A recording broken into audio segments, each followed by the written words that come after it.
مانځ پسې درې پیرې دا دعا وایي رب اجعلني مقیم الصلاة ومن ذریتی ربنا وتقبل دعا. الله به اولاد تابعداروم کی او الله به د منځ پابند هم کی.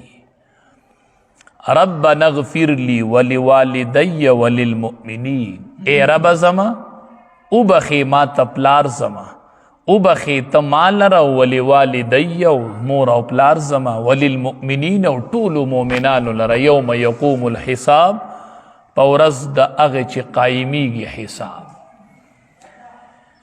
ابراهیم علیہ السلام ځان د پارم د مغفرت دعا کوي او د مور او پلار د پارم کوي.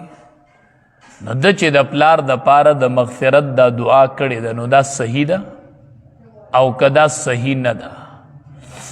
ځکه پلار چې و اخو مسلمان دینا نو څنګه دی وی چې ولی والدیا زما مور او پلار وبخي، نو پلار خو مسلمان دینا نو آیا دعا ورله غوښتلی شي که نه؟ څنګه ابراهیم علیه السلام وی چې ربنا اغفر لی ولوالدی، د مشرک دپاره ته دعا غوښتلی شي چې یا الله زما ګناهونه معاف کړي او ما وبخي، او مشرک دپاره دعا نشي کولی.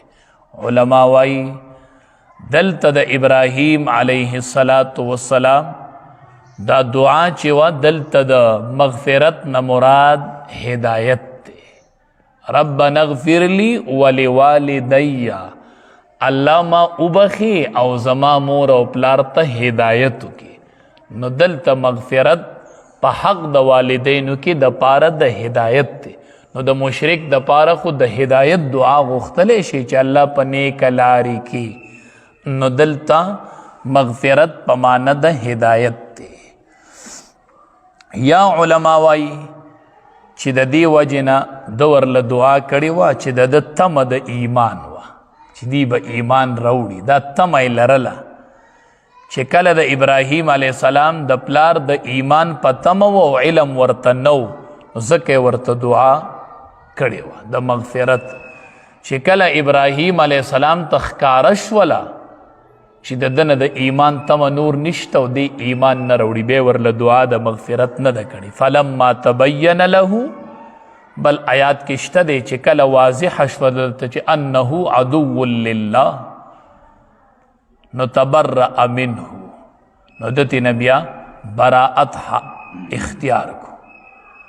نو چې کله دته واضح شوله چې دا دشمن د الله دی نو تبرأ منه، دتی نه بیا بیزاری اختیار کړې ده. او بعضې علما دا توجیه کوي چې مراد د والدینو نه دلته د چې وي ما وبخي او مور پلار مې وبخي، نو مراد د دې نه آدم علیه السلام او حوا علیه السلام زمونږ پلاران دي که نه؟ پلار هم دی مور هم ده، زمونږ پلار او مور دي. نو وایي د دې نه مراد آدم علیه السلام او حوا علیه السلام یوم یقوم الحساب. نو په کومه ورځ باندې چې حساب قایمیږي الله تبارک وتعالی په هغې ورځ باندې وبخي چې ادریږي خلق حساب ته. یوم یقوم الحساب چې خلق ادریږي حساب ته. نو چې ادریږي حساب، حساب نه ودریږي خو خلق به ادریږي حساب ته. نو د قیام نسبت د ادریدلو نسبت حساب ته کول دا مجاز دی. اصل داسې دی چې ادریږي خلق حساب ته.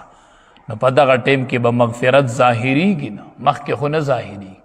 دا به کله ظاهریږي چې دی وبخل شو، د ده ګناهونه معاف شو. دا به اله پته لګي چې کله حساب ته خلق ادریږي او د حساب تلې ولګي.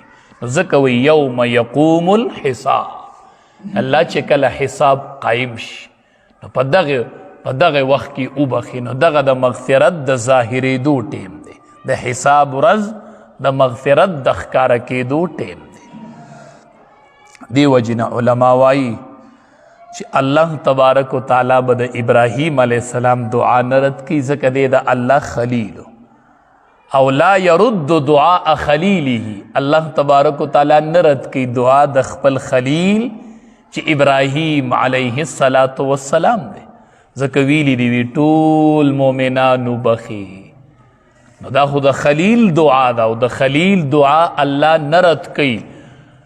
نو علما وایي فیه بشارت عظیمت للمؤمنین بالمغفره، په دې کې د مؤمنانو دپاره لویه خوشحالي ده، لوی زیری دی چې الله به یې وبخي، ځکه چې ابراهیم علیه السلام دعا کړې ده او الله د خلیل دعا نه رد کوي. نو فیه بشارت عظیمت للمؤمنین بالمغفره.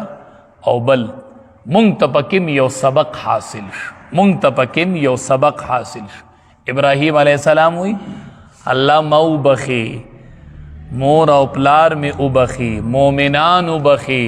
نو مونږ ته پکې د دعا د غوښتو طریقه معلومه شوله. دا مونږ چې دعا کو اللهم یا الله وبخي مونږ، بخنه وکړي مونږ ته ولی والدینا، الله زمونږ مور او پلار ته، ولی مشایخنا زمونږ مشایخ ہوتا، ولی احبابنا او زمونږ دوستانو ته. نو دا دعا کولی شي، ځکه ابراهیم علیه السلام وکړله که نه الله ما وبخي مور او پلار او ټول مؤمنان.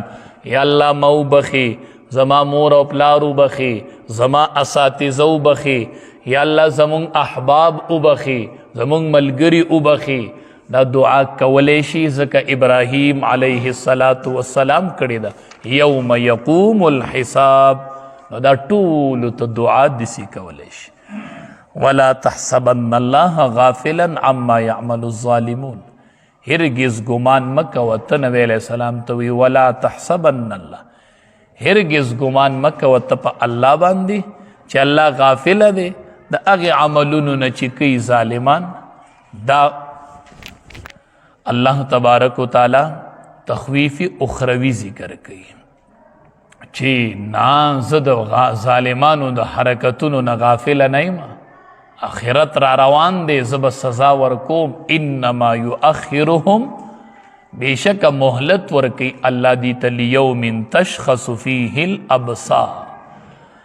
الله تبارک و تعالی مهلت ورکوي دې ته هغې ورځې ته چې خلاص په پاتې شي په هغې کې نظرونه، خلاص په پاتې شي د هغې کې نظرونه. دومره حیبت دی د دغې ورځې چې دا سترګې به داسې غړېدلې پاتې شي، داسې غړېدلې وي، څوک په یې کته کولی بره کولی نه شي. نو دقه شان به د یرې او د حیبت د وجې نه دا سترګې به یې داسې غړېدلې پاتې شي او په ځای به ولاړي، ښکته کولی او بره کولی به یې نه شي. دومره د حیبت ورځ ده.